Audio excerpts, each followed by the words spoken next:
L'expérience de mort imminente d'Olivia Davidson. Mon nom est Olivia Davidson, et ce que je vais partager avec vous va bien au-delà d'un simple récit. Ce n'est pas une histoire qu'on raconte pour impressionner ou émouvoir, mais une expérience qui a changé chaque fibre de mon être. Ce que j'ai vécu le 15 mars 2023 m'a non seulement fait traverser les frontières de la vie et de la mort, mais m'a aussi ouvert les yeux sur des vérités que le monde entier a tenté de dissimuler. Tout a commencé comme un jour ordinaire. Il pleuvait légèrement ce soir-là, une pluie fine qui rendait l'air humide et la route légèrement glissante. J'étais en retard pour la réunion de prière hebdomadaire de mon église et mon cœur battait un peu plus vite alors que je regardais l'horloge sur mon tableau de bord. 18h45.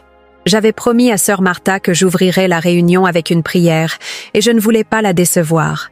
Alors que je conduisais dans les rues familières de ma ville, je réfléchissais aux nombreux questionnements qui m'avaient hanté au fil des années. Ma foi avait toujours été solide, inébranlable même, mais il y avait des questions profondes qui restaient sans réponse. Des questions sur l'identité, sur l'histoire, sur les mensonges qui avaient été répétés tant de fois qu'ils étaient devenus des vérités pour beaucoup. Était-ce possible que nous, les Noirs, ayons un rôle plus grand que ce que l'histoire officielle nous laissait croire? Pourquoi nos ancêtres avaient-ils tant souffert et pourtant conservé une foi si vibrante?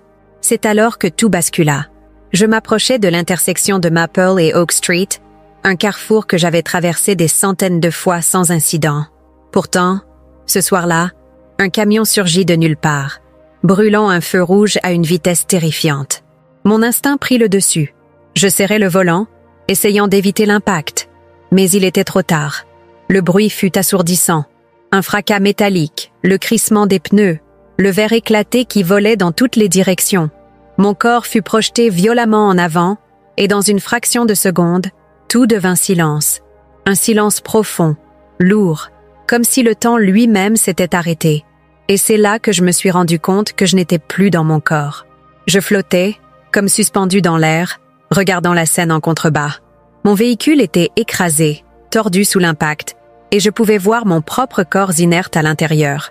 Je savais que c'était moi, et pourtant, je ne ressentais aucune panique, plus aucune douleur, plus aucune peur, juste une paix absolue. Puis, tout autour de moi, une lumière commença à briller.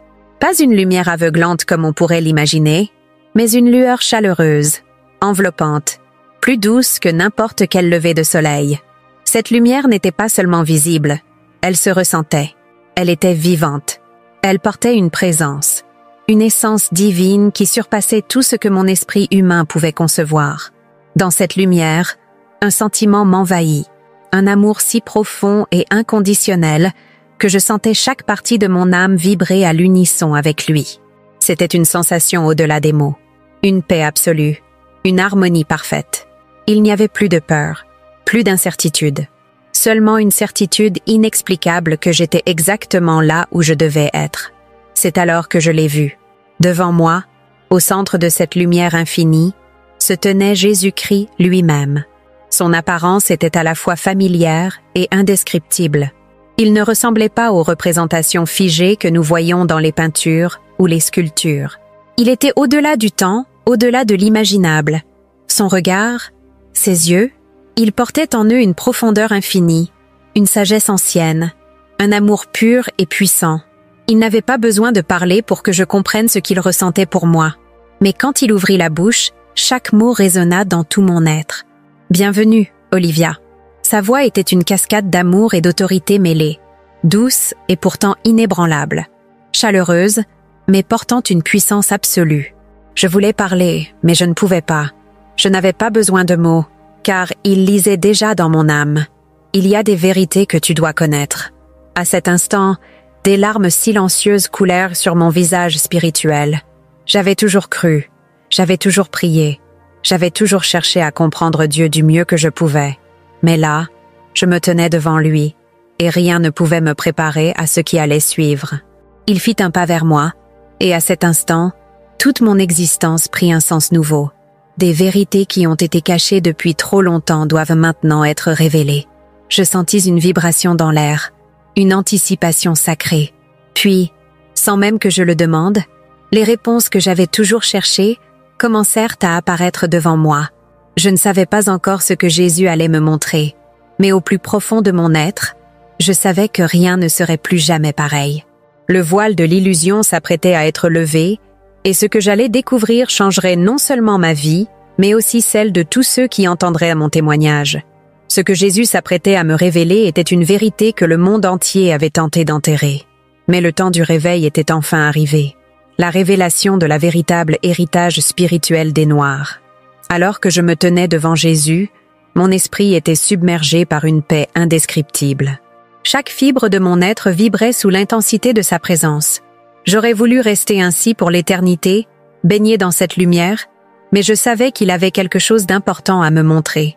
Puis, tout autour de nous, l'espace changea. Ce n'était plus simplement une lumière infinie. Un mouvement se produisit dans l'air, une sorte de frémissement divin, et en un instant, je me retrouvais plongé dans des visions d'une clarté surnaturelle. J'étais témoin d'une histoire que je n'avais jamais vue auparavant. Une histoire qui avait été effacée, déformée, travestie. « Regarde bien, » dit Jésus. « Ce que l'on t'a enseigné sur l'histoire de ton peuple est loin de la vérité. Je vis les premiers jours de l'humanité. Contrairement aux récits que j'avais toujours entendus, ce que je voyais n'avait rien à voir avec des peuples primitifs vivant dans l'ignorance. Je vis des civilisations merveilleuses, des peuples vivant en harmonie avec Dieu et avec la nature, des sociétés où la sagesse et la spiritualité étaient le fondement même de l'existence. L'Afrique n'était pas un lieu de souffrance et de chaos. De récits modernes l'avaient laissé entendre. C'était un berceau de connaissance, de révélation divine, de communion avec le Créateur. Puis, Jésus parla à nouveau. On vous a fait croire que vous étiez un peuple maudit. On vous a dit que vous portiez le poids d'une malédiction ancestrale. Mais cela est un mensonge. À ces mots, une douleur ancienne remonta en moi. Toute ma vie, j'avais entendu ces fausses interprétations bibliques. Cette idée que les Noirs portèrent le poids d'un châtiment divin à cause de Ham et de la soi-disant malédiction qui aurait été prononcée sur ses descendants. Mais alors, Jésus leva la main et une nouvelle vision apparut. Je vis Noé et ses fils, et soudain, les événements bibliques prirent un sens complètement différent. Jésus me montra que la malédiction prononcée par Noé n'avait jamais concerné toute la descendance de Ham, mais uniquement Canaan, l'un de ses fils. Ceci a été détourné, expliqua Jésus, pour justifier l'injustifiable. Mais en vérité, Ham et ses descendants ont prospéré, fondant des royaumes puissants et spirituellement riches. Je vis alors défiler sous mes yeux les grandes civilisations africaines, leurs palais, leurs bibliothèques, leurs temples dédiés à l'adoration du Dieu unique.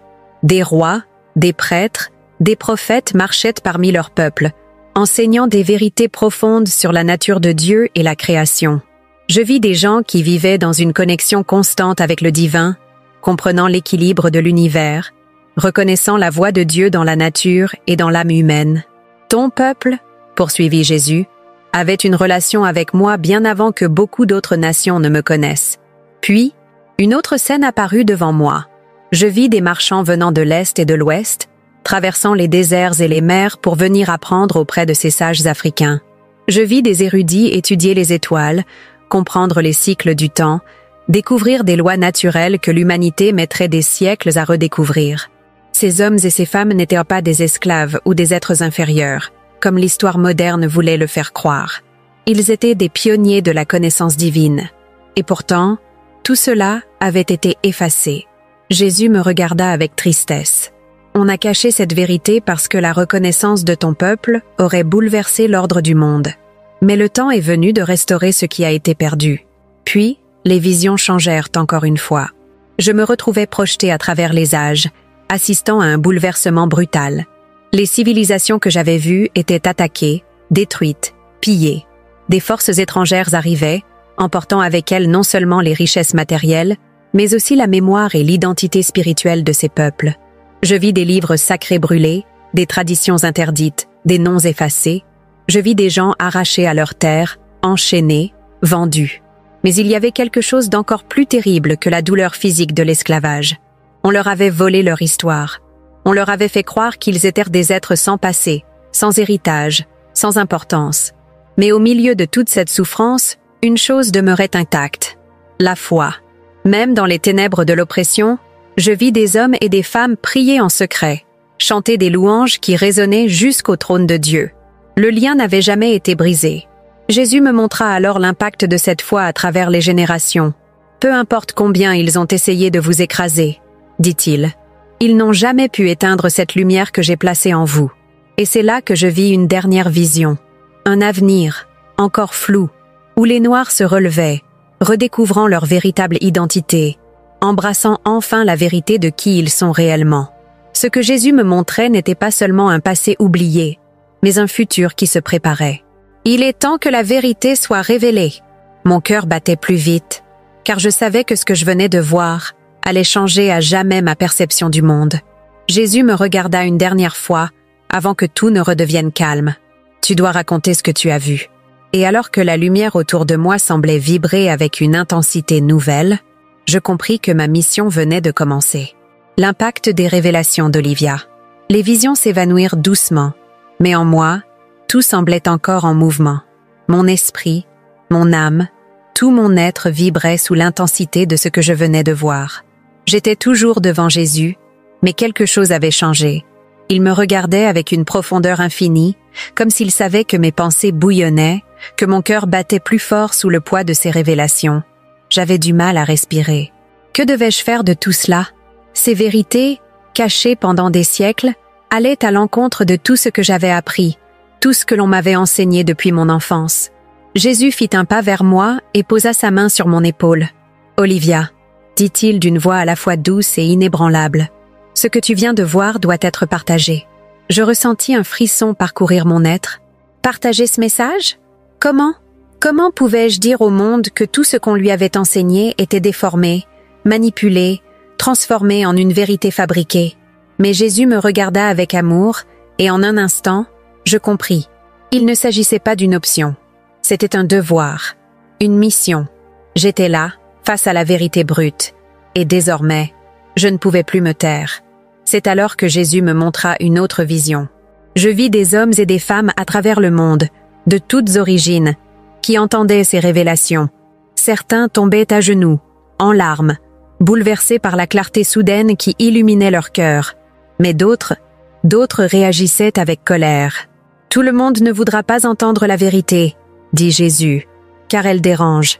Elle remet en question trop de fondements établis. » Je vis des voix s'élever contre ce message. Des débats, des contestations, des accusations d'hérésie, de division. Certains refusaient catégoriquement d'accepter que l'histoire ait pu être falsifiée. Certains préfèrent le mensonge confortable à la vérité qui secoue, continua Jésus. Mais au milieu de tout cela, une lumière persistait, car ceux qui écoutaient vraiment et laissaient cette vérité pénétrer leur cœur voyaient leur vie transformée. Je vis des familles se réconcilier, des âmes tourmentées retrouver la paix, des croyants redécouvrir la puissance de leur foi sous un jour nouveau. Je vis des jeunes qui avaient grandi dans le doute et la confusion, retrouver leur identité et leur but. Jésus me montra ensuite le poids des mensonges accumulés à travers les âges. Combien de personnes avaient grandi en se croyant inférieures, indignes, sans valeur à cause de ces manipulations historiques? Combien avaient abandonné la foi, pensant que Dieu les avait oubliés? Combien avaient intégré l'idée qu'ils devaient toujours être en retrait, toujours dans l'ombre, toujours en position d'attente, parce qu'on leur avait enseigné qu'ils n'avaient aucun rôle central dans le dessein divin? Mais Jésus balaya tout cela d'un seul regard. Il est temps que les chaînes tombent. À cet instant, je compris que cette révélation n'était pas seulement une correction historique. C'était une clé de libération. Ce n'était pas juste une question de remettre les faits en ordre. C'était une restauration spirituelle profonde. Une reconnexion avec un héritage que beaucoup ignoraient posséder. Jésus leva alors la main, et une autre vision se déploya devant moi. Je vis une immense vague de réveil spirituel balayer des communautés entières. Des Noirs de toutes origines redécouvrant leur lien avec Dieu, comprenant que leur foi n'était pas un héritage imposé par leurs oppresseurs, mais une vérité qu'ils avaient toujours portée en eux. Je vis des églises se transformer, passant d'une simple pratique religieuse à une véritable expérience de Dieu, un retour à une foi authentique et puissante. Je vis des leaders spirituels se lever, non pas pour dominer, mais pour guider, pour restaurer, pour rappeler à leur peuple qui ils étaient réellement.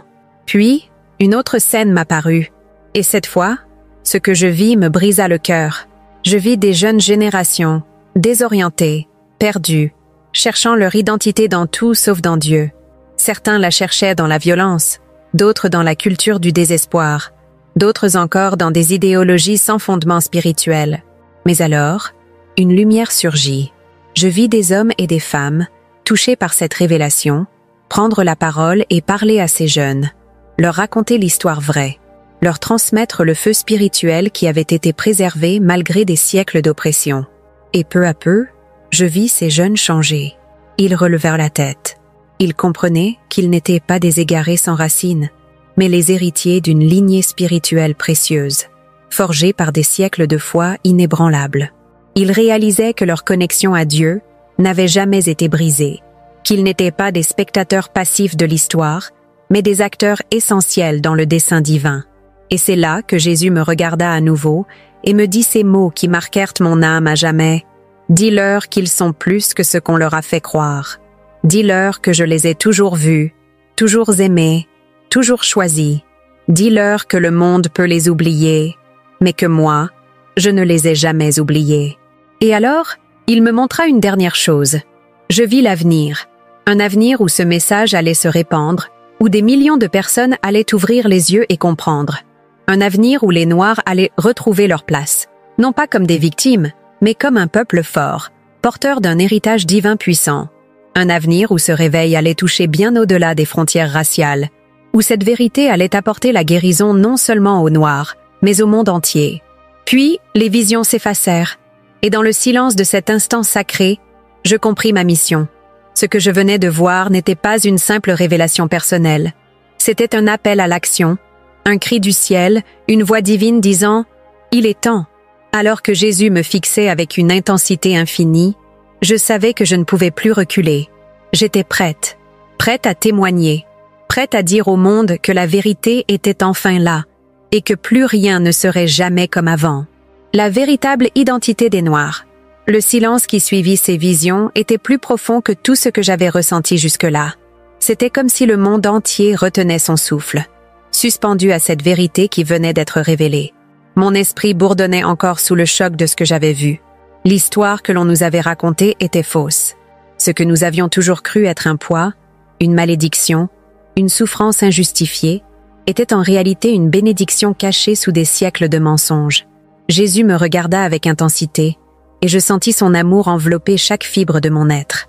Il savait que mon cœur battait plus vite, que j'avais du mal à comprendre comment une telle vérité avait pu être cachée si longtemps.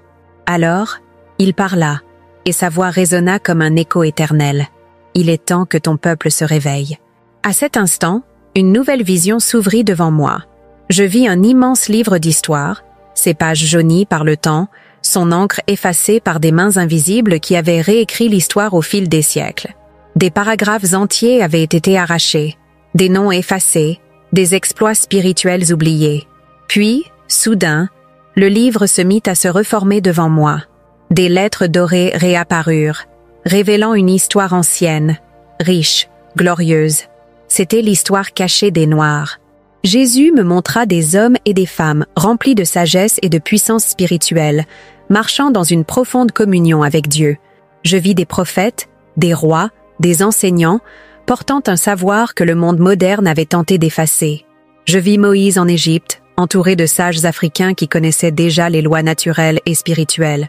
Je vis Salomon accueillir des érudits africains, échangeant avec eux sur les mystères de l'univers. Je vis des prêtres et des scribes noirs écrire sur des rouleaux de papyrus, consignant des révélations divines bien avant que d'autres nations ne les découvrent. Puis, je vis Jésus lui-même marchant en Afrique, ses paroles touchant des peuples qui reconnaissaient en lui la voix du Créateur. « Ton peuple n'a jamais été oublié, » dit Jésus. « Il a toujours fait partie de mon plan. » Alors, je compris que ce n'était pas seulement une question d'histoire oubliée, mais une question d'identité volée. Des générations entières avaient été déracinées, leurs noms remplacés, leurs croyances distordues, leur connexion divine obscurcie par des siècles d'oppression. Mais le plus cruel, c'est que beaucoup avaient fini par croire à ces mensonges. Je vis des jeunes grandir dans un monde qui leur répétait qu'ils n'avaient pas de passé glorieux, qu'ils étaient le fruit de la souffrance et de l'esclavage, et rien de plus. Je vis des familles qui, sans même s'en rendre compte, avaient adopté une vision d'eux-mêmes qui les enfermait dans une posture de soumission. Puis, Jésus leva la main, et je vis une vague de conscience balayer ces esprits endormis. Des hommes et des femmes se redressaient soudainement, comme s'ils sortaient d'un long sommeil. Ils ouvraient les yeux, et en un instant, ils voyaient.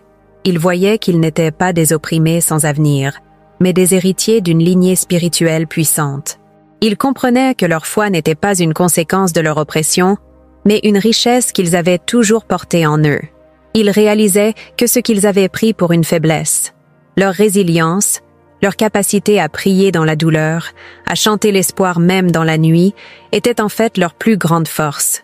Jésus me regarda alors avec gravité. Le mensonge le plus puissant que l'ennemi ait créé est celui qui pousse un peuple à oublier qui il est. Et à cet instant, tout prit un sens. Si l'on avait effacé l'histoire des Noirs, ce n'était pas par hasard. Ce n'était pas une simple conséquence du temps. C'était une attaque spirituelle délibérée, car un peuple qui ne connaît pas son identité est un peuple qui peut être contrôlé. Un peuple qui ignore sa véritable valeur est un peuple qui marche enchaîné, même sans fer au poignet. Et un peuple qui ne sait pas qu'il a été choisi par Dieu est un peuple qui vit comme s'il n'avait aucun rôle à jouer dans son royaume. Jésus me montra alors le plus grand mensonge de tous. Ce n'était pas seulement l'idée que les Noirs étaient inférieurs. Le vrai mensonge était de leur faire croire qu'ils n'avaient pas d'appel spirituel particulier, que leur foi était simplement une adoption tardive du christianisme imposé par la colonisation, alors qu'en réalité, ils avaient toujours été au centre du plan divin, dès le commencement. Je sentis un feu brûler en moi. C'était un réveil intérieur, une certitude absolue. Les Noirs ne sont pas des victimes. Ils sont un peuple choisi, porteur d'une sagesse et d'une force spirituelle que le monde a tenté de leur voler. Et le plus puissant dans tout cela, c'est que même après des siècles d'effacement, cette flamme n'avait jamais disparu. Elle était toujours là, cachée dans leurs chants, dans leurs prières, dans leur manière d'aimer Dieu avec une passion que rien ni personne n'a pu briser. Jésus posa à nouveau les yeux sur moi et dit ces mots, qui résonnèrent comme un décret céleste. Dis-leur de se lever. Puis, je vis une dernière vision. Je vis des Noirs marchant avec assurance, la tête haute, portant en eux une lumière que le monde ne pouvait plus ignorer. Je vis des églises vibrantes de louanges, des communautés redevenant des foyers de révélation et de puissance divine. Je vis des jeunes reprendre leur place, redevenir les leaders spirituels qu'ils étaient appelés à être.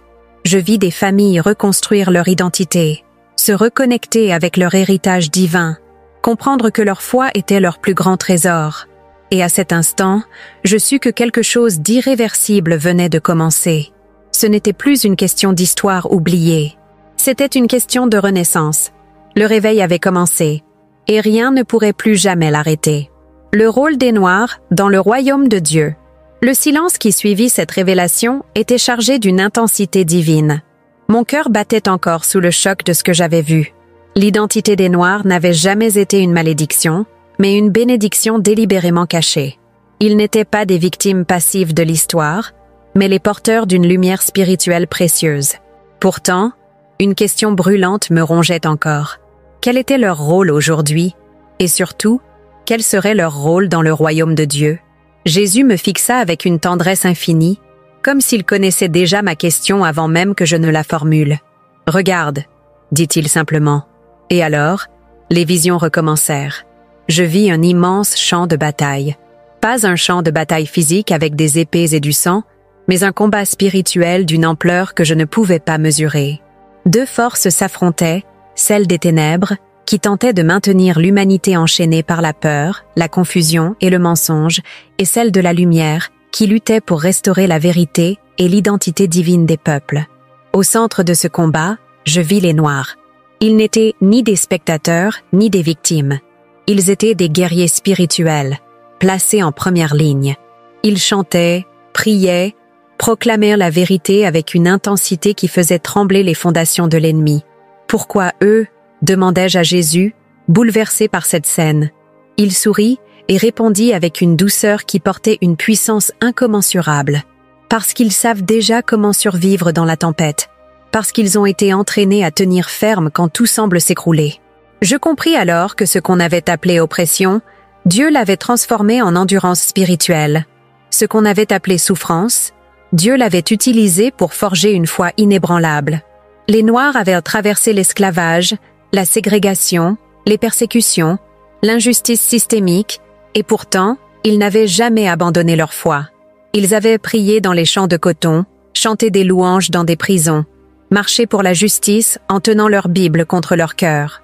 Ils avaient appris à louer même au milieu des larmes, à trouver de la force dans la douleur, à transformer chaque lamentation en un cri de victoire. Jésus leva la main, et je vis une autre scène. Je vis les derniers jours du monde tels que nous le connaissons. Une époque de confusion, de tromperie spirituelle, de manipulation massive. La foi de beaucoup vacillait. Les nations tremblaient sous la peur et l'incertitude. Mais là, debout comme une colonne inébranlable, les Noirs continuaient de prier. Leur foi ne dépendait pas des circonstances, car elle avait été testée à travers les âges. Alors que d'autres abandonnaient, eux restaient debout, tenant fermement la vérité, rappelant au monde entier qui était vraiment Dieu. Je compris alors que leur rôle dans le royaume de Dieu était bien plus profond que ce que l'on pouvait imaginer. Ils n'étaient pas simplement là pour être les survivants de l'histoire.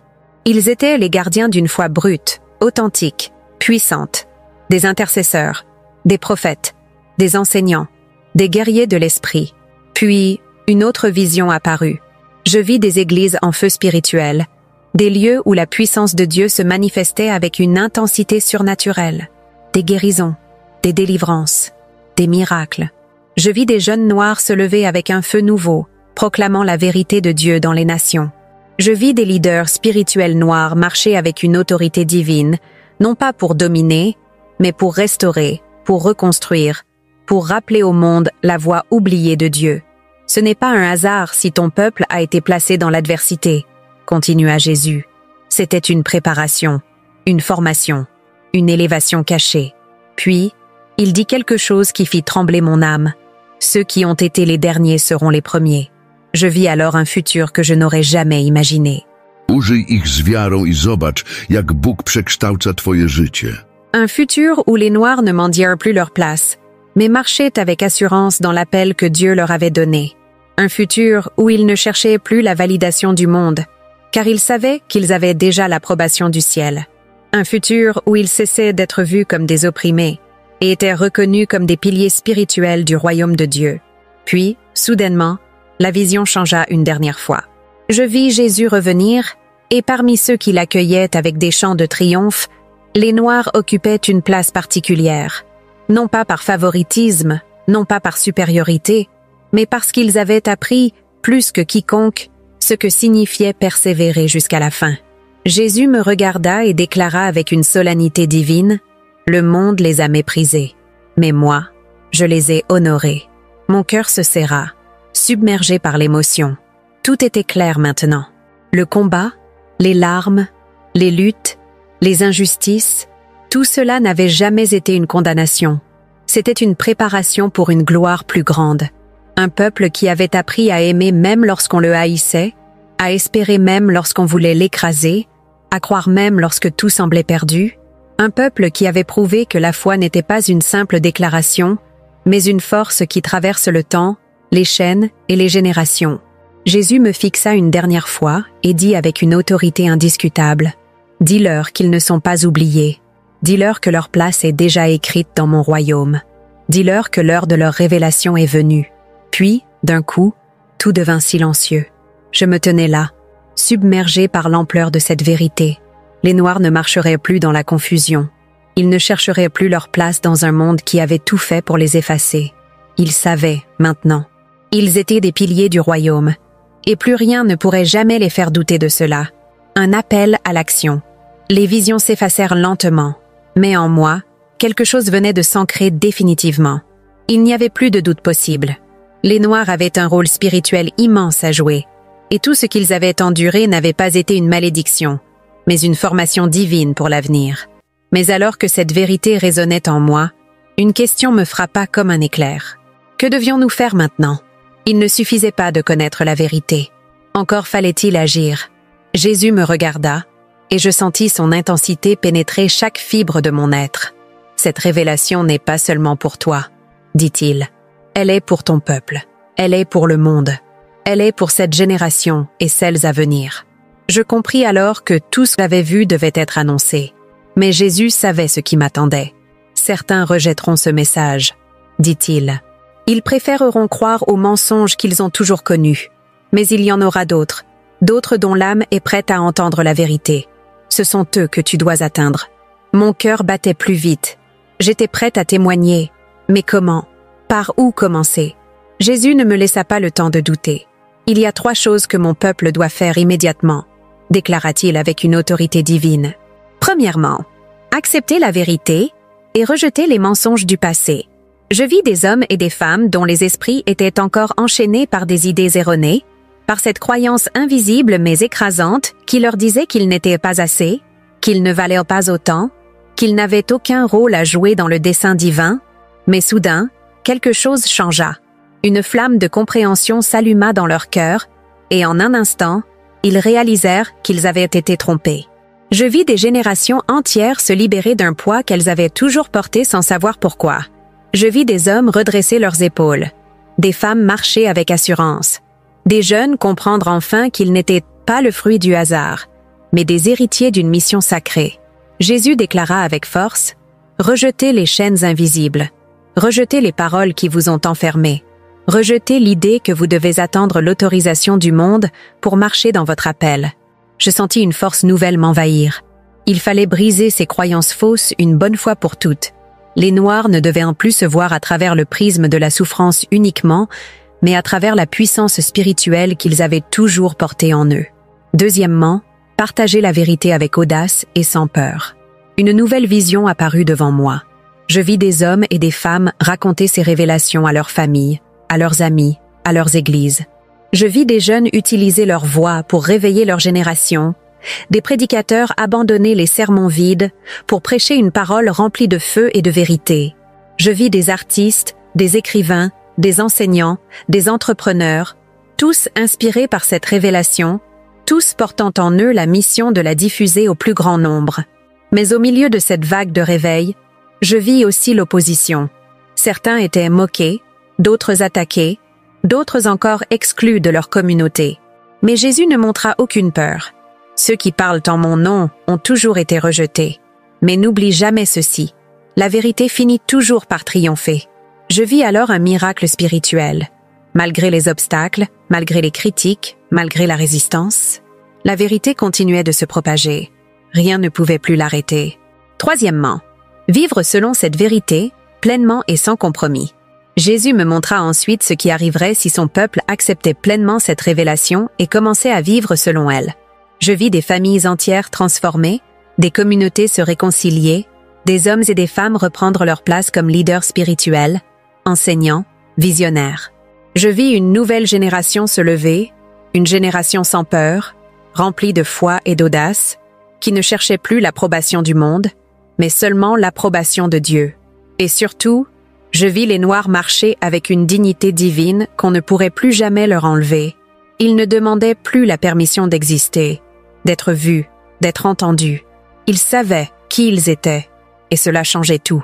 Jésus me regarda avec une intensité divine et déclara ces mots qui marquèrent mon âme à jamais. Dis-leur que le temps d'attendre est fini. Dis-leur que leur moment est venu. Dis-leur de marcher avec moi, sans crainte, sans hésitation, avec la certitude qu'ils ont toujours été choisis pour cette heure. Je sentis un feu intérieur grandir en moi. Ce n'était plus une simple révélation spirituelle. C'était un appel à se lever. Un appel à rejeter les mensonges, à briser les chaînes invisibles, à réveiller les générations endormies et à proclamer enfin cette vérité que le monde avait essayé d'éteindre. Puis, Jésus ajouta avec un amour profond, « Ce n'est pas seulement pour vous. Ce réveil va toucher bien au-delà. Il est temps que le monde entier voie ce que j'ai placé en vous. » Alors que ces paroles résonnaient encore en moi, je sus que cette mission ne concernait pas seulement le passé ou le présent. Elle concernait l'avenir. Un avenir où les Noirs reprendraient leur place en tant que piliers du royaume de Dieu. Un avenir où les générations à venir ne grandiraient plus dans l'ignorance de leur véritable appel, mais marcheraient avec assurance vers leur destinée. Un avenir où la vérité ne pourrait plus jamais être cachée. Je levai les yeux vers Jésus et dans son regard, je vis la promesse d'un réveil que rien ne pourrait arrêter. L'heure était venue. Et le monde allait bientôt entendre la vérité. L'importance de la foi. Le silence qui suivit les paroles de Jésus était plus puissant que n'importe quel son. Tout était clair maintenant. La vérité avait été révélée, l'appel lancé, mais une question restait suspendue dans l'air. Comment tenir ferme dans cette révélation? Jésus me regarda avec cette intensité divine qui transperçait tout doute, toute hésitation. Tout cela repose sur une seule chose, la foi. Je sentis une force inexplicable envahir mon être. La foi. Ce mot que nous prononçons si souvent, que nous utilisons dans nos prières, mais dont nous sous-estimons le véritable pouvoir. Alors, une vision apparut devant moi. Je vis les Noirs à travers les âges, accrochés à leur foi malgré l'adversité, malgré les chaînes de l'esclavage, malgré les coups de l'injustice, malgré les humiliations et les tentatives d'effacement. Je vis les prières murmurées dans les plantations, les cantiques qui s'élevaient comme une déclaration de guerre contre l'oppression, les mains levées vers le ciel même quand tout semblait perdu. C'était la foi qui les avait portés. Pas l'argent, pas les armes, pas la révolte physique, mais une foi brute, inébranlable, indestructible, une foi qui avait tenu bon là où d'autres auraient abandonné, une foi qui leur avait permis de survivre, de reconstruire, d'avancer, encore et encore, génération après génération. Jésus parla à nouveau. La foi a toujours été votre force cachée. C'est elle qui a maintenu votre peuple debout quand tout voulait le briser. Je vis alors une autre scène. Je vis des jeunes noirs, aujourd'hui, perdus dans un monde qui leur vendait des illusions, cherchant leur identité dans la colère, dans la violence, dans la rébellion contre un système qui ne les reconnaît pas. Mais au fond de leur cœur, il y avait une étincelle qui ne demandait qu'à être ravivée. Une étincelle qui disait « Tu n'es pas un hasard, tu n'es pas une victime. Tu es un héritier d'une foi puissante qui a traversé le temps. » Jésus leva la main, et soudain, je vis une vague de réveil spirituel traverser ces jeunes. Certains se remettaient à prier, d'autres se mettaient à lire la Bible avec une fin nouvelle, d'autres encore recevaient des visions et des appels prophétiques, comprenant qu'ils avaient une mission à accomplir. Je vis des églises se remplir à nouveau, non pas avec une foi tiède et mécanique, mais avec une foi brûlante, authentique, profonde. Des hommes et des femmes recevèrent des paroles prophétiques, prêchant avec une autorité que l'on n'avait pas entendue depuis des générations. Je vis des familles entières restaurées, la prière redevenant le fondement de leur foyer, de leur communauté, de leur vie. Jésus me regarda et déclara avec une intensité divine, « La foi n'est pas une simple croyance, c'est une arme, c'est votre plus grande force. » Puis, il me montra une dernière chose. Je vis l'avenir, un temps où le monde entrerait dans une grande confusion, où les cœurs se refroidiraient, où beaucoup abandonneraient la foi, séduits par des illusions, par des faux prophètes, par des doctrines de peur et de désespoir. Mais au milieu de cette obscurité, il y avait une lumière. Les Noirs étaient toujours là, priant, chantant, proclamant la vérité, tenant ferme quand tout vacillait. Leur foi était le phare au milieu de la tempête. Jésus déclara alors ces mots qui marquèrent mon âme à jamais. « Si vous gardez la foi, rien ne pourra vous faire tomber. Peu importe ce qui arrive dans ce monde. Si vous marchez par la foi et non par la vue, vous serez inébranlable. » Je compris alors que c'était là le secret de leur force. Pas la richesse, pas le pouvoir politique, mais une foi qui transcende les âges. Une foi qui voit au-delà de l'injustice. Une foi qui refuse de plier devant l'adversité. Jésus me fixa avec une douceur infinie et déclara ces dernières paroles avant que la vision ne s'efface. Dis-leur de ne jamais laisser leur foi s'éteindre. C'est elle qui les a portés jusqu'ici. C'est elle qui les portera jusqu'à la fin. Puis tout devint noir. Et dans ce silence, je sus que plus rien ne serait jamais comme avant. L'avenir de l'humanité. Le silence était profond, sacré. Mon âme vibrait encore sous l'impact des révélations que Jésus m'avait montrées. Tout était désormais clair. L'histoire, l'identité, la foi inébranlable. Mais une dernière question brûlait en moi. Quel est le futur? Où tout cela mène-t-il? Jésus leva les yeux, et en un instant, une nouvelle vision s'ouvrit devant moi. Je vis le monde entier, des villes immenses, des nations agitées, des foules perdues dans une quête insatiable de sens. Partout, des voix s'élevaient, proclamant des vérités contradictoires, des doctrines nouvelles, des illusions séduisantes qui captivaient les esprits. Je compris immédiatement. Nous étions entrés dans une ère de confusion. Puis, la scène changea. Je vis des guerres éclater, des conflits surgir, où autrefois régnait la paix et la stabilité. Des peuples entiers semblaient déracinés, leurs croyances secouées par une force invisible qui les poussait vers le doute et la peur. Je vis des églises se vider, des nations perdre leurs fondements spirituels, et une génération entière s'éloigner de Dieu, séduite par les fausses promesses d'un monde sans foi, sans repère. Mais au milieu de cette obscurité, quelque chose brillait toujours. Une flamme, une lumière que rien ne pouvait éteindre. Je vis alors les Noirs, dispersés dans le monde entier, portant une foi si vibrante, si puissante, qu'elle attirait ceux qui cherchaient encore la vérité. C'étaient eux qui résistaient. C'étaient eux qui, malgré l'opposition, continuaient à proclamer le nom de Jésus, à prier avec ferveur, à enseigner la vérité même quand tout semblait perdu. Jésus me regarda et dit, « Ce que tu vois est l'avenir proche. Un temps viendra où seuls ceux qui auront une foi inébranlable pourront tenir ferme. Et c'est pourquoi j'ai préparé ton peuple. » Je vis alors les descendants de ceux qui avaient dû prier dans l'oppression, qui avaient chanté dans la douleur, qui avaient cru malgré les siècles d'injustice. Ces descendants n'étaient plus des victimes de l'histoire. Ils étaient les piliers du renouveau spirituel. Les Noirs avaient appris à garder la foi dans les pires conditions. Maintenant, ils allaient enseigner au monde comment tenir bon dans la tempête à venir. Ils étaient les guides d'un réveil qui allait toucher toutes les nations. Je vis des églises noires devenir des foyers de puissance spirituelle, des lieux où des hommes et des femmes venaient chercher refuge, restauration et vérité. Je vis des leaders noirs enseigner avec une sagesse divine, amenant ceux qui avaient été égarés à revenir vers la vraie foi. Puis, Jésus me montra la toute dernière scène. Je vis l'aube d'un royaume nouveau, un monde transformé par la justice divine, où il n'y avait plus ni oppression, ni mensonge, ni souffrance causée par l'homme. Je vis les Noirs, non plus comme un peuple méprisé, mais comme un peuple honoré, reconnu pour son rôle dans la préservation de la foi.